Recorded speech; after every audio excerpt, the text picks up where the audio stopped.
Assalamualaikum warahmatullahi wabarakatuh. Saya Rosdana Dewi dari Pendidikan Ekonomi Kelas B semester 2. Dalam video ini saya akan membahas mengenai implementasi pajak.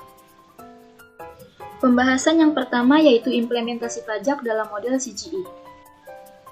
Model CGI adalah suatu sistem persamaan simultan nonlinear yang menggambarkan keseimbangan suatu sistem perekonomian dengan melakukan penyesuaian dalam harga maupun kuantitas di pasar faktor produksi dan pasar komoditi.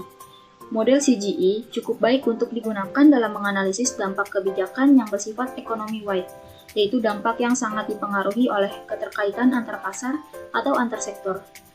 Model AJVIS merupakan model CGI yang dimiliki Kementerian Keuangan dalam melakukan analisis terhadap aspek fiskal dan kaitannya terhadap perekonomian.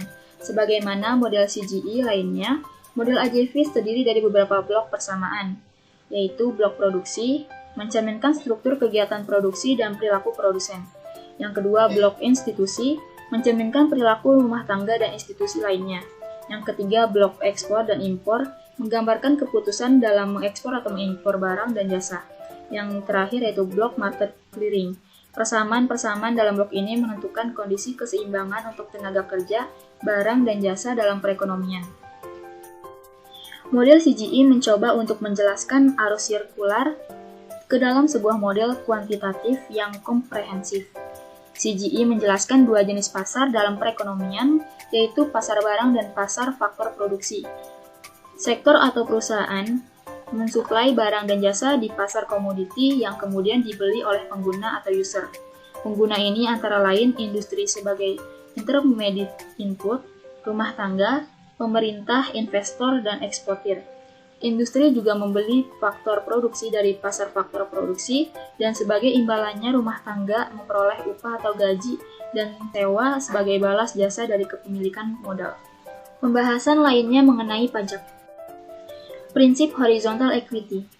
Richard dan istrinya menyimpulkan bahwa sistem pajak dikatakan adil apabila setiap orang membayar pajak sesuai dengan kemampuannya, sehingga setiap orang yang mempunyai pendapatan yang sama membayar jumlah pajak yang sama atau biasa disebut keadilan horizontal, dan orang yang mempunyai pendapatan yang lebih membayar pajak lebih besar atau biasa disebut keadilan vertikal. Prinsip kemampuan untuk membayar menekankan perpajakan seharusnya didasarkan atas kemampuan seseorang untuk membayar, biasanya diukur dari pendapatan atau kesejahteraan. Satu implikasi dari prinsip ini adalah keadilan horizontal, yang menyatakan bahwa orang dalam posisi yang sama seharusnya membayar pajak dalam jumlah yang sama. Banyak hal yang mempengaruhi kepatuhan wajib pajak, salah satunya merupakan biaya kepatuhan pajak, merupakan banyaknya biaya yang harus dikeluarkan oleh wajib pajak dalam melaksanakan kewajibannya yaitu membayar pajak kepada negara. Semakin besar biaya kepatuhan pajak, maka semakin rendah tingkat kepatuhan wajib pajak dalam melaksanakan pembayaran pajak. Nah, ada beberapa biaya kepatuhan pajak, diantaranya yang pertama biaya langsung atau direct money cost, merupakan biaya atau beban yang dikeluarkan oleh wajib pajak dapat diukur dengan nilai nominal. Ketika wajib pajak mengeluarkan uang untuk melakukan kewajibannya untuk membayar pajak, maka uang yang dikeluarkan tersebut menjadi direct money cost. Beberapa contoh lainnya adalah pembayaran akuntan, konsultan pajak, biaya kendaraan untuk ke kantor perpajakan, biaya penggunaan aplikasi dari penyedia jasa aplikasi perpajakan.